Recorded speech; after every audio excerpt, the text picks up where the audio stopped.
Hello friends. तो last video के अंदर हमने इलेक्ट्रिक फील्ड के बारे में पढ़ा था, ठीक है, कि इलेक्ट्रिक फील्ड क्या होता है। और मैंने कहा था कि मैं 2 या 3 न्यूमेरिकल्स कराने की कोशिश करूंगा, इलेक्ट्रोस्टैटिक फोर्स के और इलेक्ट्रिक फील्ड के। तो दोनों क्वेश्चंस लगभग एक ही प्रकार के होते हैं, ठीक है। पॉइंट चार्ज की वजह से बात करें तो दोनों के न्यूमेरिकल जो है लगभग सेम प्रकार से आते हैं, ठीक। अच्छा, बहुत अच्छी बात। लेकिन मैंने इन सब से पहले आपको एक बात बताई थी कि ये सब क्वेश्चंस करने करने के लिए मुझे वेक्टर एडिशन आना चाहिए, ठीक है। तो पहले मैं वही बात करूंगा कि यदि मेरे पास 2 वेक्टर्स गिवन है, ठीक है, ए एंड बी, 2 वेक्टर्स हमारे पास गिवन है, ठीक है, और इन दोनों को ऐड करना है, ठीक है। तो मेरे पास फॉर्मूला होता है r is equal to under root A square plus B square plus 2ab cos theta, ठीक है। मेरा जो थीटा है it is the angle between two vectors. ये क्या होता है? उन 2 वेक्टर्स के बीच का एंगल होता है, ठीक है। और दूसरी चीज, ये तो मेरे पास मैग्नीट्यूड आया, क्या है मेरे पास? मैग्नीट्यूड आया। और दूसरी चीज उसकी डायरेक्शन, क्या निकालनी? उसकी डायरेक्शन, ठीक है। तो डायरेक्शन के लिए फॉर्मूला क्या होता है? b sin theta upon a plus B cos theta, ठीक है। ये टेंजेंट बीटा के बराबर होता है, ठीक है। तो बीटा बराबर क्या आता है हमारे पास? Tangent inverse b sin theta upon a plus B cos theta, ठीक है। तो ये अपने पास 2 इंपॉर्टेंट फॉर्मूलाज होते हैं, ठीक है।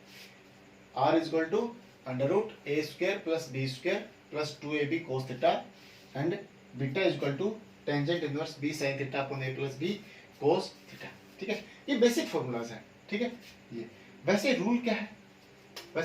देखो देखो भाई, हम सिंपल छोटी छोटी बातें करना शुरू करते हैं। यहाँ पे कोई वस्तु रखी हुई है, ठीक है, और मैंने इसके ऊपर फोर्स लगाया इस डायरेक्शन में और इस डायरेक्शन में, ठीक है। तो ये वस्तु किधर जाएगी? ये जो बॉडी है ये किधर जाएगी? ये इधर जाएगी इस फोर्स की वजह से, ठीक है, और इधर जाएगी इस वाले फोर्स की वजह से। क्लियर है? यानी कि इस बॉडी के ऊपर 2 फोर्स लगे एक पर्टिकुलर टाइम के अंदर, ठीक है। मैं मान लेता हूँ F1 लगा इधर, F2 लगा इधर, ठीक। अब एक कंडीशन और ले लेता हूँ कि मेरे पास F1 बराबर F2 है। यहाँ पे इस केस को लेट कर लेते हैं, ठीक है। तो एक्चुअल में ये बॉडी जाएगी कहीं? प्रैक्टिकली केस में करके देखूं कि कोई एक बॉडी है, उसको मैं इधर फोर्स लगा रहा हूँ और हल्का सा फोर्स इधर लगा दूं, क्या ऐसे बेंड हो जाएगी? ये दोनों तरफ जाएगी, फिर इधर भी जाएगी इधर भी जाएगी, तो बीच का रास्ता निकाल लेगी कोई। यानी कि बॉडी किधर जाएगी? इधर जाएगी। It will be the result, ठीक है। तो मुझे क्या निकालना है? मुझे ये वाला एंगल निकालना है और इस r की वैल्यू निकालनी है, ठीक है। ये जो मेरा r है, इस r का मैग्नीट्यूड ये होगा, r is equal to under root A square plus B square plus 2ab cos theta, ठीक है। a यानी कि F1, b यानी कि F2, ठीक है। बीटा ये वाला एंगल, ठीक है। बीटा की वैल्यू क्या होगी? b sin theta upon a plus b cos theta, ठीक है। ये फॉर्मूला लगभग सबको याद ही होगा, ठीक है। मुझे बेसिकली ये चीज समझानी थी, ठीक है। अब इसका यूज देखो क्या है, इसका यूज क्या? देखो मैं सिंपल छोटी छोटी बातें आपके साथ शेयर कर रहा हूँ, ठीक है। कोई ज्यादा बड़े सवाल नहीं है, ठीक। देखो ध्यान से देखना। सपोज करो कि हमारे पास एक 4 कॉर्नर है, ठीक है, एक स्क्वायर है, ठीक है। इस स्क्वायर के 4 कॉर्नर्स पे, ठीक है, इस स्क्वायर के 4 कॉर्नर्स पे 4 चार्जेस रखे हुए हैं, ठीक है। मैंने रखा है यहाँ पे Q1, Q2, Q3 और Q4, ठीक है। और सौभाग्य से, ये हमारा सौभाग्य ही होगा कि हमें गिवन है, ये क्या गिवन है कि Q1 जो है वो Q3 के बराबर है। ध्यान से देखना, Q1 जो है Q3 के बराबर है और जो Q2 है वो Q4 के बराबर है, ठीक है। ये मेरा क्वेश्चन है। मेरा क्वेश्चन क्या है कि there are 4 corners of a square, 4 charges Q1, Q2, Q3 and Q4 are placed on each of the corner of the cube where The condition is that Q1 is equal to Q3 and Q2 is equal to Q4. Q1 is equal to Q3, Q4 is equal to Q4. ठीक है, and both have the same charges. इन दोनों के charges आपस में same है. ठीक, अब condition क्या है? सेंटर के अंदर मैंने एक चार्ज पार्टिकल रखा Q. ठीक, फाइंड फोर्स ऑन Q. इन चार चार्ज पार्टिकल्स की वजह से इस Q के ऊपर फोर्स निकलता है. कैसे करेंगे? देखो एक सेकंड का सवाल है. एक सेकंड का, यदि वेक्टर आता है तो एक सेकंड का सवाल है. देखो कैसे भाई, इसके ऊपर ये भी एक फोर्स लगाएगा. ध्यान देखना, मैं केवल समझा रहा हूं. इसके ऊपर ये भी एक फोर्स लगाएगा, ये भी एक फोर्स लगाएगा, ये भाई साहब भी फोर्स लगाएंगे और ये भाई साहब भी फोर्स लगाएंगे. ठीक है, कितने फोर्स है टोटल? 4. हमने पढ़ा था कि जो एफ नेट आता है, F net due to N number of charges, total force कितना आता है? टोटल फोर्स आएगा F1 वेक्टर जमा F2 वेक्टर जमा F3 वेक्टर जमा F4 वेक्टर. ठीक है, यानी कि हम चारों के वैल्यूज यहाँ पे पुट कर देंगे और अपने पास कहीं ना कहीं आंसर आ जाएगा. क्लियर है? ऐसा ही कहा था ना? ठीक, अच्छा, बहुत अच्छी बात. यानी कि मैं इन चारों की फोर्सेस की वैल्यू निकालता हूँ, यहाँ पे पुट करता हूँ. देखो क्या है मेरे पास, क्या बोले भैया? एफ नेट मेरा आया F1 कितना आया? F1 आया Q के ऊपर, Q1 Q इस डायरेक्शन में. ठीक है, क्या आएगा? क्या आएगा? Q1 Q अपॉन में R स्क्वायर. सपोज कर लो ये दूरी मेरी R है यहाँ से यहाँ तक की. ठीक है, अपॉन में R स्क्वायर. ठीक है, क्लियर है? प्लस में इन दोनों का Q2 Q अपॉन में R square. Similarly Q3 Q upon में R स्क्वायर और Q4 Q अपॉन में R स्क्वायर. ठीक है, और इन सब के बाहर K अपना कांस्टेंट रहता ही है. K सब में रहेगा, हमने बाहर ले लिया. ठीक, और हम इन सबको जोड़ देंगे और अपने पास आंसर आ जाएगा. इतना बड़ा थोड़ा कुछ करना पड़ेगा. ठीक है, और जैसे इसमें क्या करना पड़ेगा? R unit vector R unit vector R unit vector और R यूनिट वेक्टर साथ लेके चलना पड़ेगा, तब जाकर के ये सोल्व आएगा. ठीक है, इसको सोल्व कर लेंगे हम यहाँ पे वेक्टर की वैल्यू पुट कर देंगे. ठीक है, वेक्टर की वैल्यू पुट करेंगे तो हमें क्या पता चलेगा? हमें पता चलेगा कि ये भाई साहब इसको धक्का मार रहा है. देखो इधर, ये भाई साहब इसको धक्का मार रहा है. किधर? इधर. मतलब ये वाले भाई साहब और ये वाले भाई साहब एक दूसरे के अपोजिट हैं, काट देंगे एक दूसरे को. इसी प्रकार ये भी एक दूसरे क्या कर देंगे? काट देंगे. तो आंसर कितना है? 0. आंसर कितना आया? 0. इतना कुछ करने की कोई आवश्यकता नहीं है. ठीक है, क्या लिखेंगे? यदि ये दूरी बराबर है, तो क्या करेंगे भाई? इसके ऊपर टोटल फोर्स कितना आया? ठीक है, इसके ऊपर टोटल फोर्स कितना आया? F1 and F3 are equal and opposite. F2 and F4 are equal and opposite. ठीक है, property of Coulomb's force use करेंगे. F1 and F3 are equal and opposite. F2 and F4 are equal and opposite. They both will cancel each other. The net force is 0. F net is 0. खत्म बात. ठीक है, तो individual force निकालेंगे पहले और individual forces का करके देखेंगे. तो ये काम ब्रेन में करना है, पेपर में नहीं करना है भाई.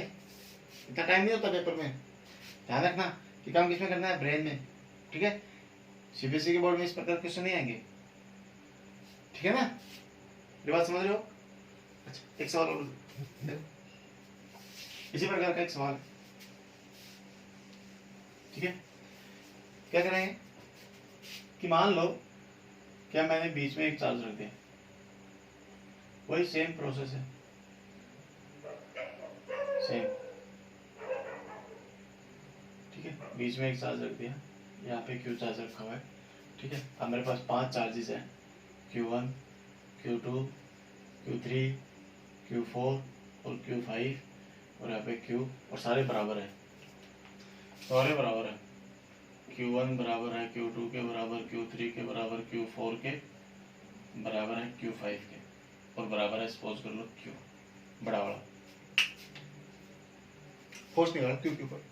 Find force on Q, find force on Q. इसके ऊपर फोर्स निकालो। कैसे निकालेंगे? वही सेम केस, यहां से इसने फोर्स लगाया इधर, ये बाइसेप ने फोर्स लगाया इधर, यहां से इसने फोर्स लगाया इधर, इस बाइसेप ने फोर्स लगाया इधर, ये एक दूसरे को काट देंगे, ये एक दूसरे को काट देंगे, कौन बचा?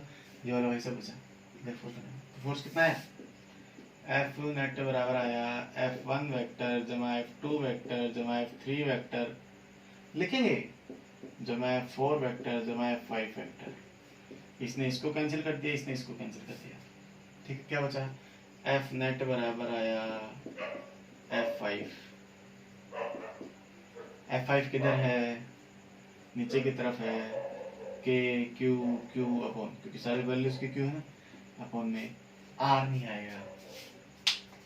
यहाँ हम गड़बड़ कर देते हैं, यहाँ पे आंसर R नहीं आएगा, ठीक है। तो यदि हमें ये लाइन दे रखी है, ये लाइन सपोज करो L दे रखी है, तो ये दूरी कितनी हो गई? L/2। तो आंसर क्या आएगा? L/2 का होल स्क्वायर, ठीक है। तो मेरा आंसर कितना है? F बराबर आया 4KQ upon L square. This is my correct answer, ठीक है, this is my correct answer. और साथ में लिखेंगे एक्टिंग डाउनवर्ड, एक्टिंग डाउनवर्ड, ठीक है, एक्टिंग डाउनवर्ड, ठीक है। और यदि मैं कहूं कि यहाँ पे क्यू नहीं भैया -Q चार्ज रखा हुआ है, तो ये एक्टिंग अपवर्ड आ जाएगा, बस सेम प्रोसेस रहेगा, कोई चेंज नहीं आएगा, सेम प्रोसेस रहेगा, ठीक है, क्लियर है। ऐसे ही सारे सवाल करते रहते हैं, ठीक है। इन सवालों को करने के लिए एक और आसान तरीका है मेरे पास, और वो आसान तरीका क्या है? देखो मैं समझाता हूँ, फिर सारे सवाल इस प्रकार के जितने भी सवाल है सारे करके देखना, चाहे वो इलेक्ट्रिक फील्ड के हो चाहे चार्ज के हो, ठीक है। इस सवाल को समझना है तो मैं क्या करूंगा, मैंने 4 चार्ज पार्टिकल लिए और एक चार्ज पार्टिकल जो सेंटर में रखा था, ठीक है, ऐसे ले, सारे हमने अलग अलग ले रखे हैं, ये Q1 है, ये Q2 है, ये Q3 है और ये Q4 है, क्लियर है। तो मैं क्या करूंगा, इंडिविजुअल फोर्स, देखो मुझे इंडिविजुअल फोर्स यदि निकालना आता है तो मैं इस प्रकार का कोई भी सवाल किसी भी हालत में सोल्व कर सकता हूं। तो इंडिविजुअल फोर्स निकाला मैंने Q1 से Q के ऊपर, तो मैं भूल जाओ कि Q2 Q3 और Q4 यहाँ कोई चार्ज रखे हैं क्या, अपने को उससे कोई लेना देना नहीं है, मेरे पास केवल Q1 और Q है जिनके बीच में मैं फोर्स निकाल रहा हूँ। क्योंकि एक चीज याद रखना, एक प्रॉपर्टी है, और वो प्रॉपर्टी क्या है कि दो चार्जेस के बीच में जो फोर्स लग रहा है वो आसपास रखे हुए चार्जेस की वजह से उनके ऊपर कोई फर्क पड़ने वाला नहीं है, ठीक है।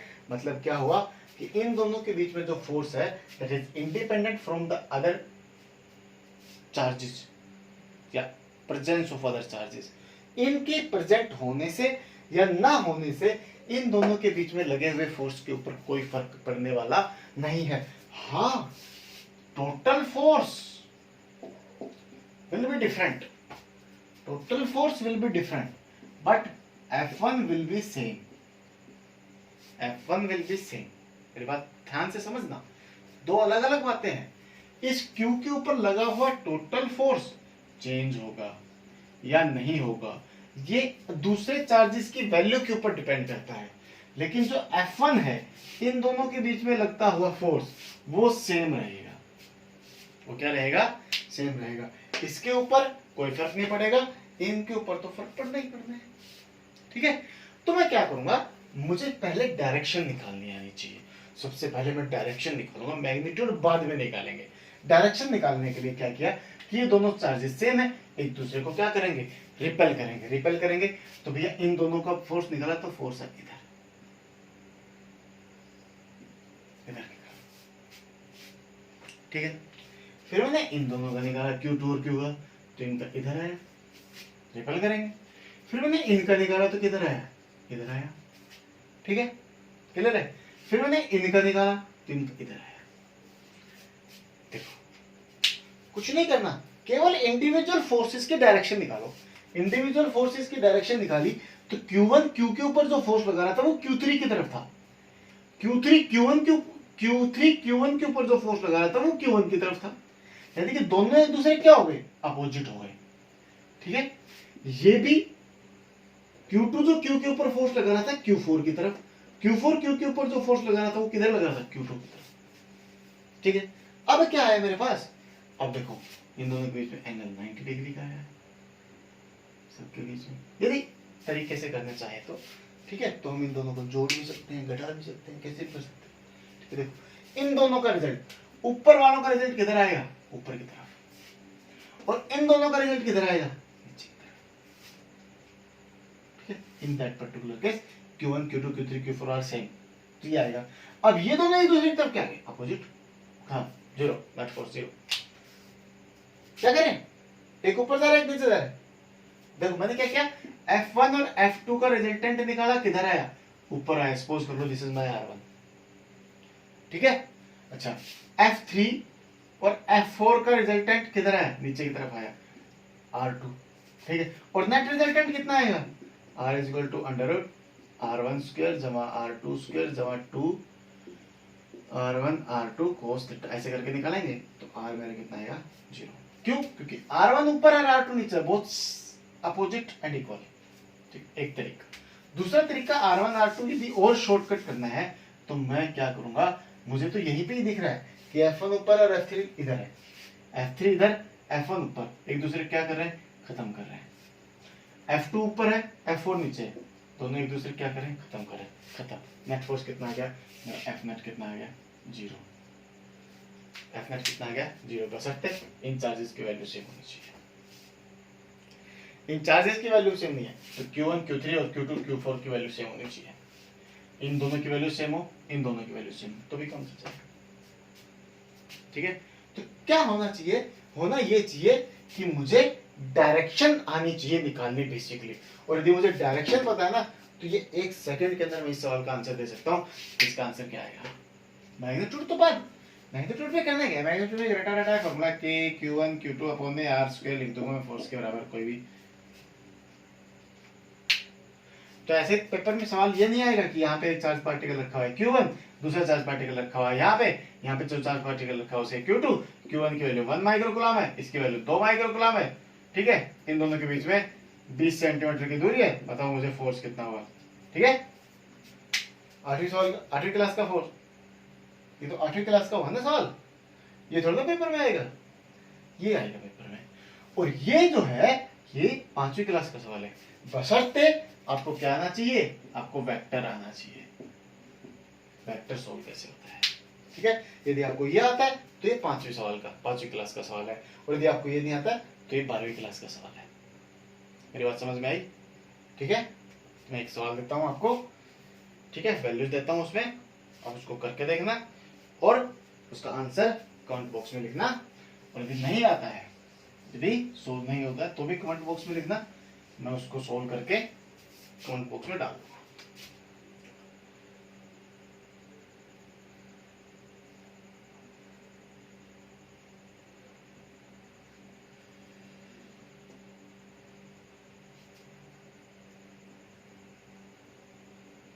वही Q1, ठीक है, इसके ऊपर अलग अलग वैल्यूज लिखी हुई है। यहाँ पे 2 माइक्रोकूलम रखा हुआ है, ठीक है, यहाँ 2 माइक्रोकूलम रखा हुआ है, यहाँ पे 4 माइक्रोकूलम रखा हुआ है, यहाँ पे भी 4 माइक्रोकूलम रखा हुआ है, यहाँ पे 3 माइक्रोकूलम चार्ज रखा हुआ है, यहाँ पे भी 3 माइक्रोकूलम चार्ज रखा हुआ है, यहाँ पे 1 माइक्रोकूलम चार्ज है, और यहाँ पे -1 माइक्रोकूलम चार्ज है, और यहाँ पे Q चार्ज रखा हुआ है। ठीक है, किधर है, यहाँ पे कितना चार्ज रखा हुआ है, Q रखा हुआ है। ठीक है, और इसकी क्यूब ये स्क्वायर है मेरा, ठीक है, और स्क्वायर की जो साइड है, जो एक साइड है वो कितनी है, L मीटर है, कितनी है, L मीटर है। मुझे चाहिए फाइंड L मीटर, मुझे चाहिए find force on Q placed at centre, placed at center of square, ठीक है। तो इसके ऊपर नेट फोर्स निकालना, ठीक है। तो इस प्रकार के सवाल पेपर में पूछे जाएंगे, ये इलेक्ट्रिक फील्ड के लिए भी है और फोर्स के लिए भी है, ठीक है। क्लियर है? Thank you.